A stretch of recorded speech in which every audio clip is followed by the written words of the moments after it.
기쁨은 우리 모두의 소망입니다. 우리는 언제 기뻐합니까? 성공하면 기뻐합니다. 원하는 것을 성취하면 기뻐합니다. 사랑받으면 기뻐합니다.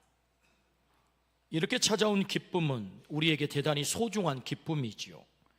그러나 엄밀히 말하면 이런 기쁨은 조건적 기쁨이라 할 수 있습니다. 조건적 기쁨은 항구적이지 않죠. 시험에 붙으면 기쁘지만 떨어지면 사라집니다. 몸이 건강하면 감사하지만 병들면 불평, 원망이 터집니다. 사람들이 나를 인정하면 웃지만 무시하면 좌절합니다. 성경은 조건적 기쁨을 넘어서는 전혀 다른 종류의 기쁨을 우리에게 말씀합니다. 매를 맞아도 기뻐합니다. 감옥에서도 기뻐합니다. 목이 잘리면서도 기뻐합니다. 우리가 말하는 기쁨과 차원이 다른 기쁨을 말하고 있는 거죠. 우리는 이 기쁨을 차원이 다른 기쁨이다, 그렇게 말할 것입니다. 오늘 본문은 차원이 다른 기쁨을 누리는 사람을 등장시킵니다. 바울 사도이지요. 그는 지금 감옥에 갇혀 있습니다. 자유를 잃었습니다. 몸은 쇠사슬에 묶여 있습니다. 살지 죽을지 생사가 불투명합니다. 그런 형편에 처한 바울 사도가 말합니다. 나는 이제 너희를 위하여 받는 괴로움을 기뻐하고 그리스도의 남은 고난을 그의 몸된 교회를 위하여 내 육체에 채우노라. 나는 너희 때문에 받는 괴로움, 그게 기쁨이야. 그리스도의 남은 고난을 내 육체에 나는 채우려고 해. 나는 그 고난을 피하지 않아. 오히려 그 고난이 내게 기쁨이야 라는 전혀 차원이 다른 기쁨을 말하고 있단 말이죠. 세상이 이해할 수 없는 기쁨이죠. 조건을 초월한 기쁨이죠. 차원이 다른 기쁨, 주님은 오늘 우리에게 골로새서를 통해서 차원이 다른 기쁨을 누리는 바울 사도를 배우게 하십니다. 왜요? 내 종 바울 사도가 차원이 다른 기쁨을 누렸다면 너도 그런 삶을 살면 좋겠어. 세상의 조건이 만족됨으로 주어지는 기쁨, 그것을 넘어서는 절대적 기쁨, 환경이 흔들 수 없는 절대적인 기쁨, 차원이 다른 기쁨, 그런 기쁨을 내 종 바울 사도가 누린 것처럼 너도 오늘 그 기쁨을 누리면 좋겠다 라고 하나님이 말씀하세요. 그러므로 오늘 골로새서를 통하여서 이 기쁨 속에 우리 모두가 들어가기를 주의 이름으로 축원합니다. 이 기쁨을 누리는 삶을 살기를 축복합니다. 아멘. 오늘은 신약성경 12번째 책 골로새서를 통해서 차원이 다른 기쁨을 누리는 길을 가르쳐 주십니다. 골로새서는 에베소서, 빌립보서, 빌레몬서와 함께 옥중서신이라고 합니다. AD 62년경에 감옥에서 기록했다 해서 옥중서신이지요. 골로새 교회는 바울 사도가 직접 세운 교회는 아닙니다. 그의 제자 에바브라가 골로새 동네에, 지금의 터키 땅이죠, 골로새 교회를 세웠던 것입니다. 그런데 이 골로새 교회가 당시에 이단, 잘못된 철학, 율법주의로 흔들리고 있었습니다. 그래서 그들에게 정확한 진리를, 예수님이 누구신지를 가르칠 필요가 있었단 말이죠. 그래서 골로새서를 기록하고 있는 것입니다. 예수님은 보이지 않는 하나님의 형상이다. 하나님은 보이지 않지만 예수님이 우리에게 하나님을 보여주고 계신다. 그분이 예수님이다. 예수님은 창조자가 되신다. 예수님은 교회의 머리시다. 예수님은 십자가로 하나님과 화목을 이루어 우리로 하여금 하나님 앞에 직접 나오도록 길을 여신 분이시다. 예수님은 나를 거룩하고 흠 없는 자로 세워주셨다. 그러므로 너희는 그리스도 안에서 행하라. 땅의 것 찾지 말고 위의 것 찾아야 돼. 변화된 새 사람의 삶을 살아야 돼. 새 사람의 삶이란 모든 사람을 대할 때 죽게 하듯 하는 마음으로 하는 거야. 그것이 새 사람의 취할 태도야 라고 말씀을 하세요. 그것이 골로새서 핵심의 내용입니다. 오늘 이 말씀을 통해서 바울 사도가 누렸던 차원이 다른 기쁨을 우리 모두가 누리기를 축복합니다. 그렇다면 차원이 다른 기쁨을 우리는 어떻게 누릴 수 있을까요? 그 첫 번째는 고난을 재해석하라 라고 말씀하십니다. 오늘 본문 24절입니다. 나는 이제 너희를 위하여 받는 괴로움을 기뻐하고 그리스도의 남은 고난을 그의 몸된 교회를 위하여 내 육체에 채우노라. 아멘. 본문에는 두 종류의 고난이 나옵니다. 첫 번째 괴로움, 이 고난이라는 단어인데 파테마신, 그리고 두 번째 그리스도의 남은 고난을, 여기서 고난은 틀립세온이라고 합니다. 파테마신, 틀립세온, 다른 고난이라는 단어를 사용해요. 이 고난은 일반적인 고난이거나 혹은 복음을 전하는데 교회를 세우는데 찾아오는 박해와 핍박, 그 고난을 말합니다. 그러니까 파테마신 혹은 틀립세온, 이 고난은 예수님이 우리를 구원하기 위해서 십자가를 지신 그 구속의 고난이 아니고 구속을 이루신 주님께서 교회를 세우기 위하여 그 제자들에게 남겨놓은 고난이에요. 복음을 전하다 당하는 고난, 사명을 감당하다가 당하는 고난, 교회를 세우다가 당하는 고난, 한 영혼 한 영혼을 주님의 제자로 세우는 고난. 오늘 본문에도 각 사람을 세워 완전케 한다 그렇게 말씀하잖아요. 그 한 영혼을 세워서 완전케 해 나가는데 해산의 수고를 해야 된단 말이죠. 그 고난이 파테마신, 틀립세온이라는 고난입니다. 이 고난을 통해서 교회가 세워지고 복음이 전파되고 사명을 감당하게 됩니다. 내가 그 고난을 당함으로 교회가 세워진다면, 사명을 감당한다면, 한 영혼을 세울 수 있다면 나 그 고난을 기뻐하겠어? 라는 말씀이죠. 그 괴로움, 그 남은 고난을 내 육체에 얼마든지 채우겠어. 나는 그 고난을 마다하지 않겠어. 라는 말씀. 그러니까 고난을 기뻐하겠다라는 말씀이죠. 바울은 빌립보 감옥에 갇히는 것을 기쁨으로 여겼습니다. 사도행전 16장의 말씀이죠. 왜요? 복음의 진보를 믿었기 때문이죠. 내가 지금 감옥에 갇히지만, 얻어맞았지만, 깊은 감옥에 넣어졌지만, 그러나 이 감옥에 갇힌 이를 통해서 복음이 진보되리라 라고 믿었기 때문에 그 고난의 한복판 속에 한 몸중에 일어나 뭐합니까? 찬송합니다. 찬송의 다른 말은 감사예요. 찬송의 다른 말은 기쁨이에요. 아무나 찬송할 수 없습니다. 기쁨이 있어야, 감사가 있어야 찬양이 나오는 거죠. 바울 사도는 감옥에서 찬송했다, 이 말은 곧 기뻐했다, 감사했다, 이 찬양을 통하여서 옥문이 열린 줄로 믿습니다. 그때 간수가 칼을 빼서 자결하려고 하거든요. 왜? 죄수들이 도망갔구나, 나는 이제 사형감이야, 차라리 내가 먼저 죽어야 되겠다라고 칼을 빼서 자결하려고 할 때 바울 사도가 그들을 향하여 외칩니다. 네 몸에 손대지 마라, 네 몸을 상하지 마라. 이 말을 들은 간수가 제수 앞에 무릎을 꿇었다. 있을 수 없는 일이 벌어진 거예요. 여러분, 간수는 갑입니다. 죄수는 을이죠. 근데 간수가 을인 죄수 앞에 무릎을 꿇어요. 이런 일은 없는 것입니다. 근데 어떻게 이런 일이 일어나게 됐을까요? 감히 범접할 수 없는 죄수 바울의 얼굴에 기쁨이 가득 차 있는 거예요. 아니, 저 사람들은 낮에 그렇게 얻어맞고 깊은 감옥에 들어갔는데 어떻게 얼굴 얼굴에 기쁨이 가득 찼냐? 어떻게 그들의 입에 찬송이 터지냐?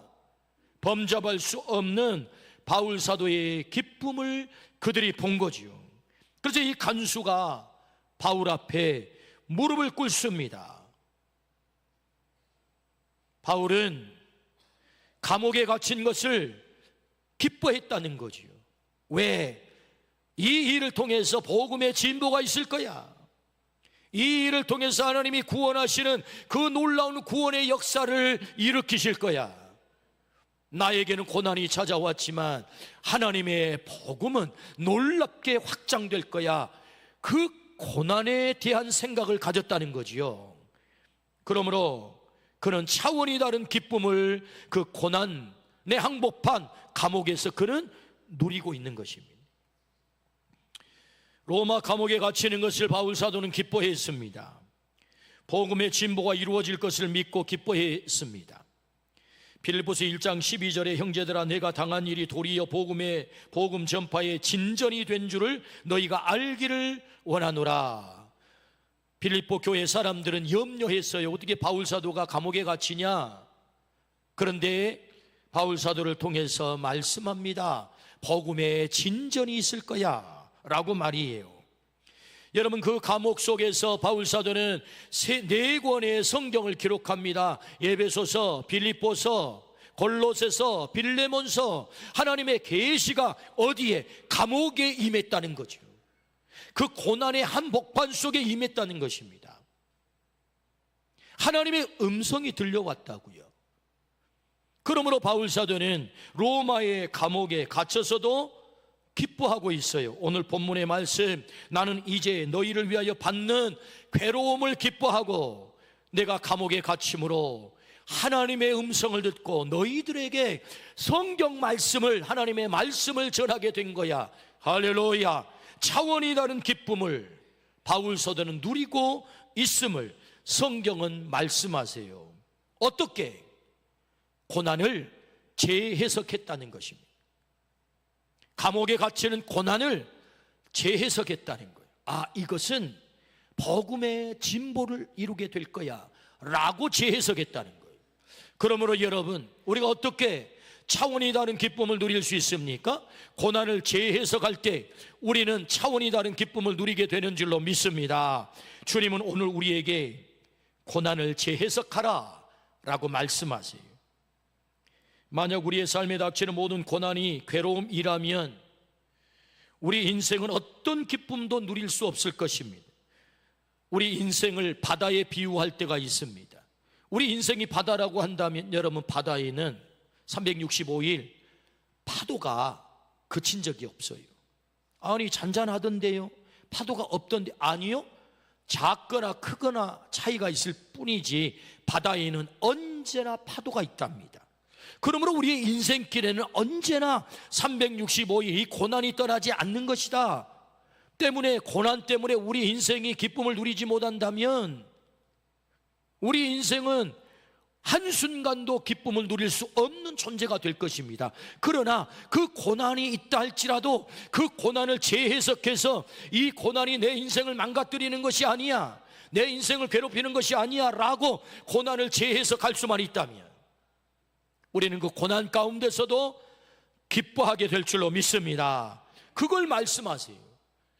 주님은 오늘 우리에게 고난을 재해석해라. 그러면 너는 차원이 다른 기쁨을 누리게 될 거야. 성경에 등장하는 사건, 위대한 신앙의 인물들, 그 고난을 어떻게 성경은 재해석하고 있는지 오늘 우리가 더듬어 볼까요? 아브라함이 본토 친척 아비집을 떠납니다. 4,000년 전 부족 사회에서는 본토 친척 아비집을 떠난다는 것은 죽음이에요. 생명을 보장받지 못합니다. 그런데 여러분, 아브라함이 생명을 보장받지 못해 일생일대의 가장 큰 위기, 이 고난을 통해서 그는 복의 근원이 된 줄로 믿습니다. 큰 민족을 이루게 된 줄로 믿습니다. 가나안 땅을 누리게 된 줄로 믿습니다. 복의 근원이 됐다. 고난의 재해석. 아, 본토 아비의 집을 떠나는 이 고난은 나를 결국 복의 근원을 만들게 하시는 하나님의 장치구나. 할렐루야. 이삭이 그랄에서 살 때 그 그랄의 원주민들이 우물을 계속 탈취를 하는 거예요. 이삭이 얼마든지 힘이 있어 대적할 수 있었지만 대적하지 않습니다. 탈취하면 탈취당합니다. 그리고 우물을 내줘요. 우물은 당시의 생명이거든요. 물 때문에 전쟁이 일어나요. 그런데 이삭은 온유함으로 그들을 품습니다. 내가 우물 줄게. 우물 내줘요. 또 빼앗습니다. 줄게. 2번씩이나 탈취를 당해도 아무 말하지 않고 온유함으로 그들을 대합니다. 왜? 우물을 빼앗기는 이 고난을 통해서 하나님이 일하실 거야 믿었거든요. 하나님이 내 우물이야.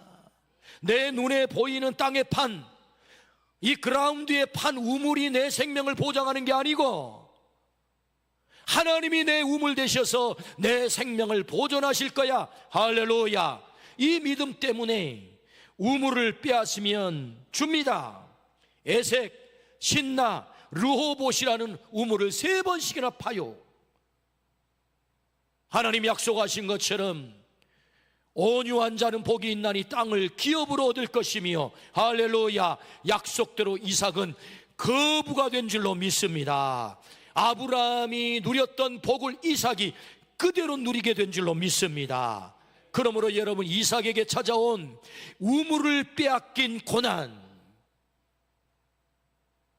사람들과 함께 뭔가를 하다가 그것을 잃어버리는, 탈취당하는, 억울하게 빼앗기는, 뒤통수 맞는 일 당할 수 있습니다. 그것이 내 생명을 지탱하고 내 인생을 기쁨을 주는 것이 아니고 하나님이 내 생명의 우물이 되신다. 할렐루야. 그 고난에 대한 재해석, 이삭과 같은 복을 받게 될 줄로 믿습니다. 아멘. 신약 성경에 오면 요한복음 9장에 소경으로 태어난 사람이 있어요.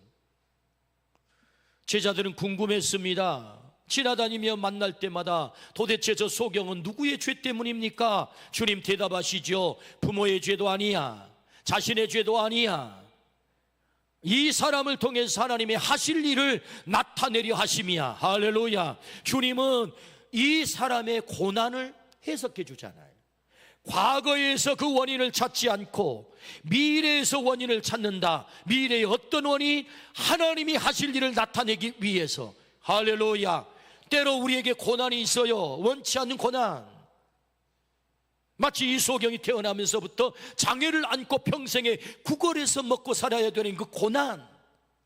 그런데 여러분, 그 고난이 우리 예수님의 손에 붙잡히면 하나님의 영광을 드러내는 도구가 될 줄로 믿습니다.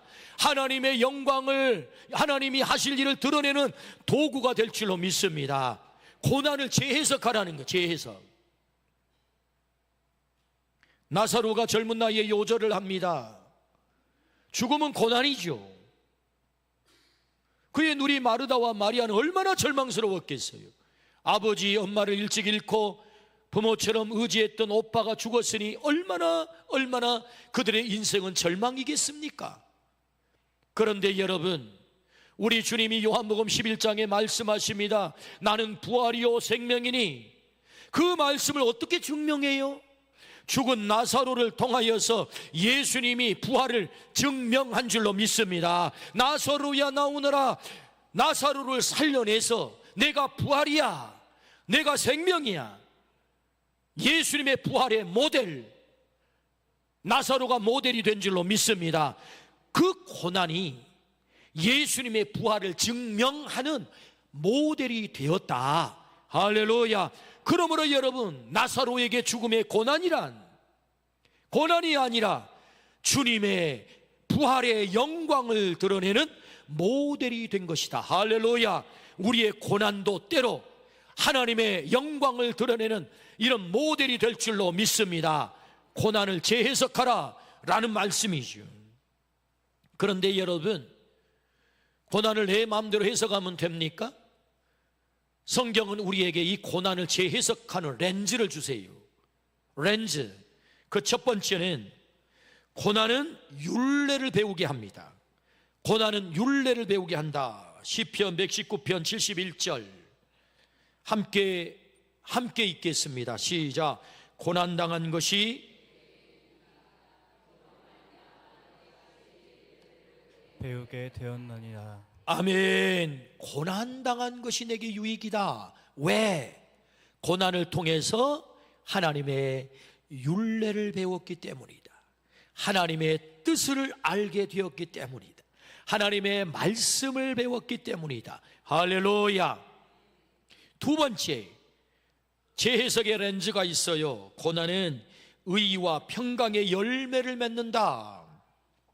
히브리서 12장 11절 말씀, 모든 징계가 당시에는 즐거워 보이지 않고 슬퍼 보이나 후에 그로 말미암아 연단받은 자들은 의와 평강의 열매를 맺느니라. 아멘. 우리의 고난을 통해서 하나님은 의의 열매를, 평강의 열매를 오늘 또 맺어가는 줄로 믿습니다. 그러므로 여러분, 하나님이 나를 징계하세요. 매뗄 때가 있다고요. 매맞을 때가 있다고요. 그럼 그 매맞음을 통해서 하나님의 의와 평강의 열매를 맺게 하신다.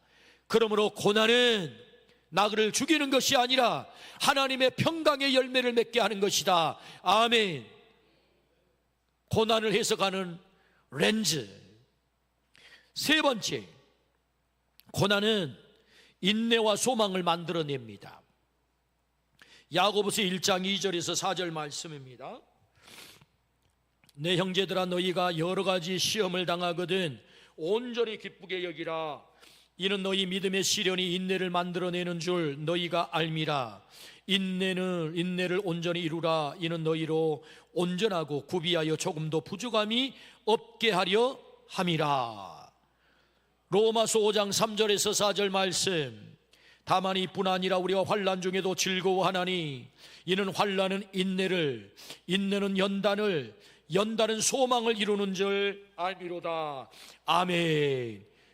고난은 인내를 만들어내고 그 인내는 연단을 만들어내고 연단은 소망의 길로 우리를 인도한다. 할렐루야. 네 번째, 고난을 해석하는 렌즈를 하나님이 주세요. 고난은 모든 것이 합력하여 선을 이룹니다.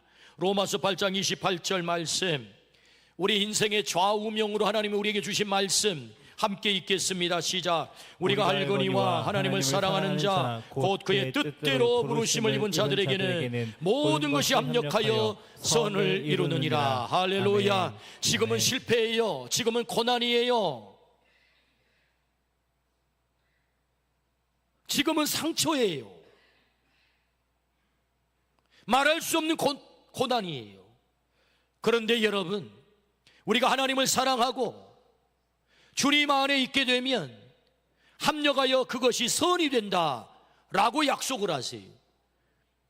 그러므로 여러분, 고난을 우리가 재해석할 때 우리에게 찾아든 고난이 내 인생을 절단내는 것이 아니라 오늘 내 인생을 새로운 전환, 하나님의 놀라운 선, 그 선을 이루는 때로 통로요 도구가 될 줄로 믿습니다. 그러므로 여러분, 내가 고난을 당했다고 해서 그 고난 때문에 절망하지 마라, 주님 말씀하는 거지.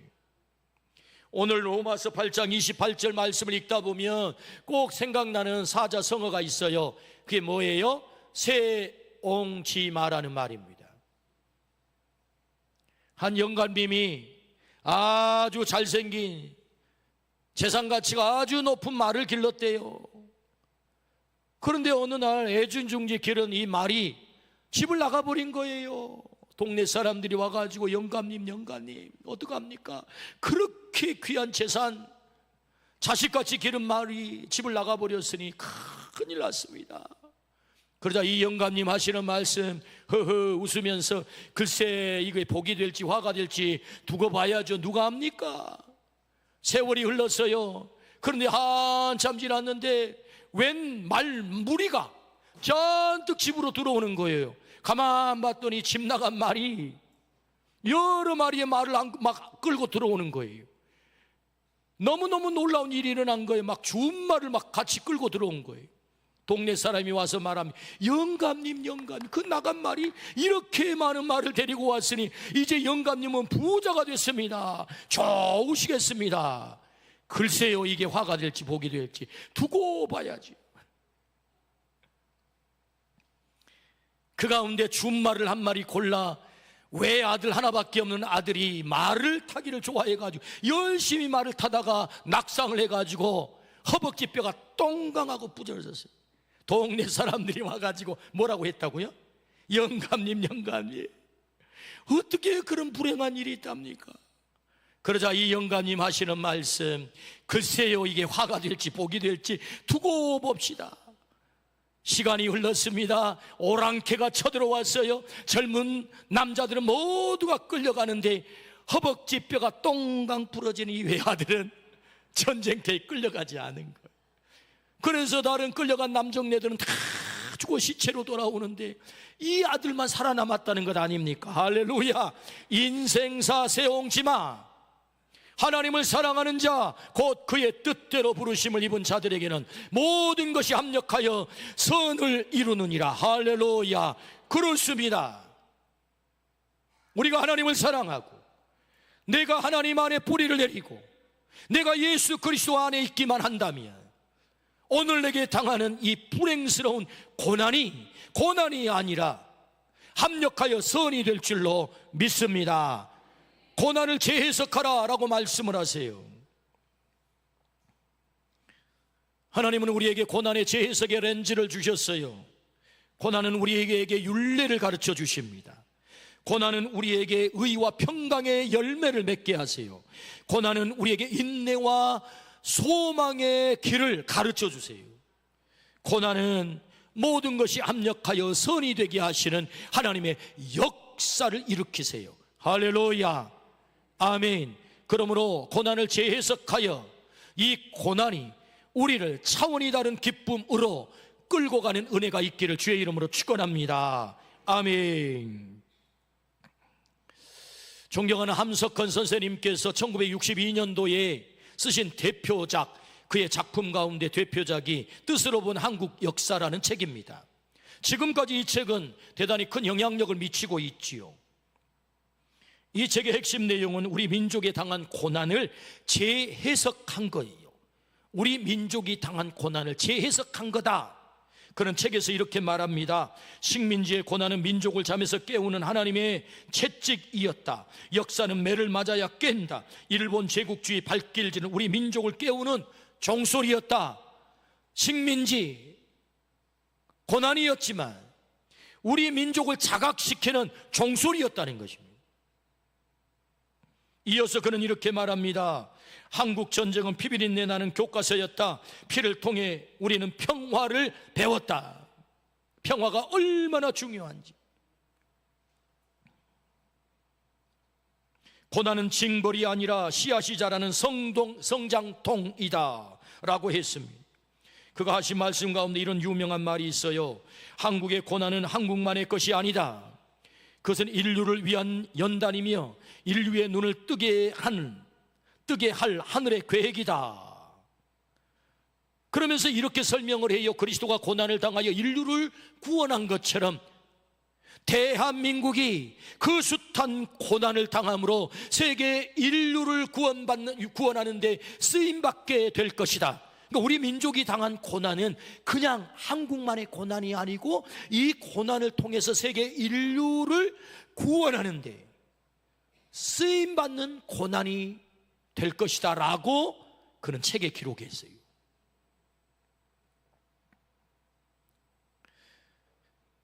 고난의 재해석, 우리 민족에게 찾아온 이 고난의 재해석을 통해서 고난이 전혀 다른 의미로 우리에게 다가오는 거죠.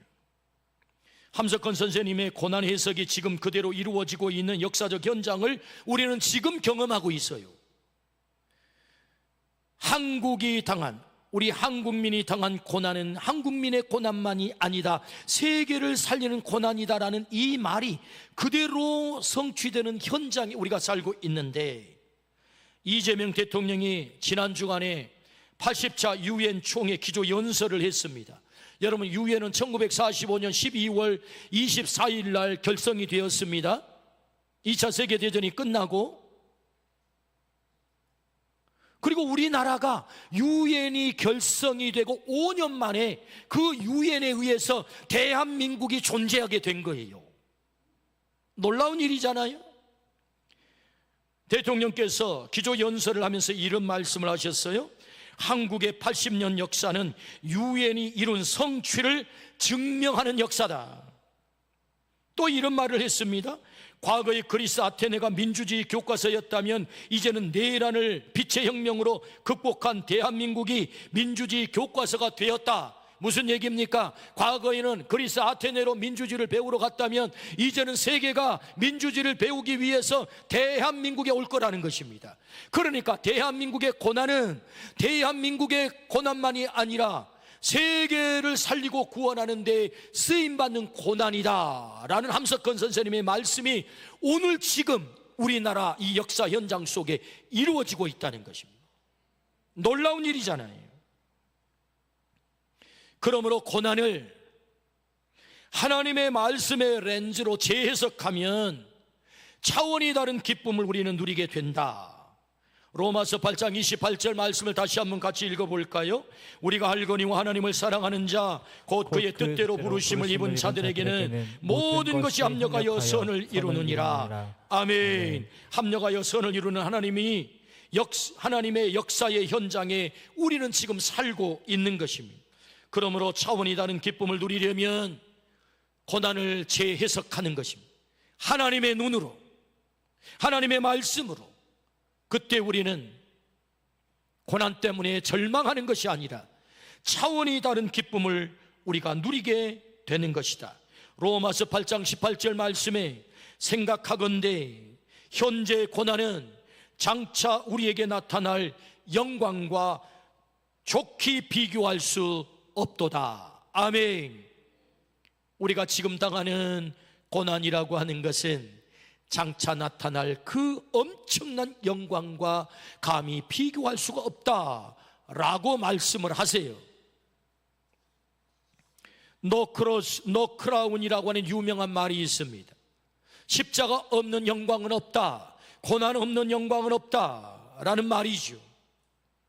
제가 존경하는 한경진 목사님은 축복은 고난의 보자기에 쌓여서 온다라는 말씀을 자주 설교하셨습니다. 한번 따라해 주시겠습니까? 축복은 고난의 보자기에 쌓여서 온다. 축복은 고난의 보자기에서 쌓여서 온다는 게 무슨 말씀이에요? 겉 포장지가 고난이에요. 고난 딱 써져 있어.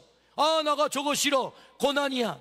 그런데 놀랍죠? 포장지를 딱 벗기니까 뭐가 들어있다고요? 하나님의 축복이 들어있다. 고난의 재해석이죠. 바울 사도는 우리에게 피토하듯 외칩니다.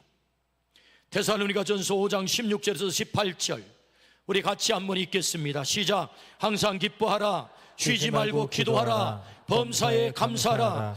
이는 그리스도 예수 안에서 너희를 향하신 하나님의 뜻이니라. 이 말씀을 누가 가장 순종을 잘했을까요? 제 1번이 누굴까요? 바울이었겠죠. 바울이었겠지. 항상 기뻐하라, 쉬지 말고 기도하라, 범사에 감사하라. 어떻게 그는 항상 기뻐할 수 있었을까요? 고난을 재해석했다. 고난을 통해서 하나님은 의와 평강의 열매를 맺게 할 거야. 고난을 통해서 하나님의 율례를 배우게 할 거야. 고난을 통해서 소망의 길을 가르쳐 주실 거야. 고난을 통해서 합력하여 선을 이루실 거야. 주님은 우리에게 차원이 다른 기쁨을 누리라 말씀하세요. 오늘 우리가 우리에게 찾아든 고난을 그리스도 안에서 하나님을 사랑함으로 재해석할 수 있다면 우리의 삶에도 차원이 다른 기쁨이 가득 차게 될 줄로 믿습니다. 아멘. 기도하십시다. 하나님 아버지, 차원이 다른 기쁨, 바울 사도가 누린 것처럼 너도 누리기를 원해 주님께서 오늘 우리에게 말씀하시니 감사합니다. 하나님, 오늘 내 삶에 닥치는 여러 고난들이 있을 때 하나님, 그 고난을 통하여 주실 하나님의 놀라운 축복을 바라보게 하여 주옵소서. 의의 열매와 평강의 열매를 맺게 하실 하나님의 역사를 보게 하여 주옵소서. 합력하여 선을 이루실 하나님의 손길을 기대하게 하여 주옵소서. 그리하여 우리의 삶의 차원이 다른 기쁨, 어떤 환경, 어떤 아픔, 어떤 고난이 와도 그 환경이 깨뜨릴 수 없는 절대적 기쁨 속에 우리가 있게 하여 주옵소서. 감사를 드리올 때 예수 그리스도 이름으로 기도드리옵나이다. 아멘.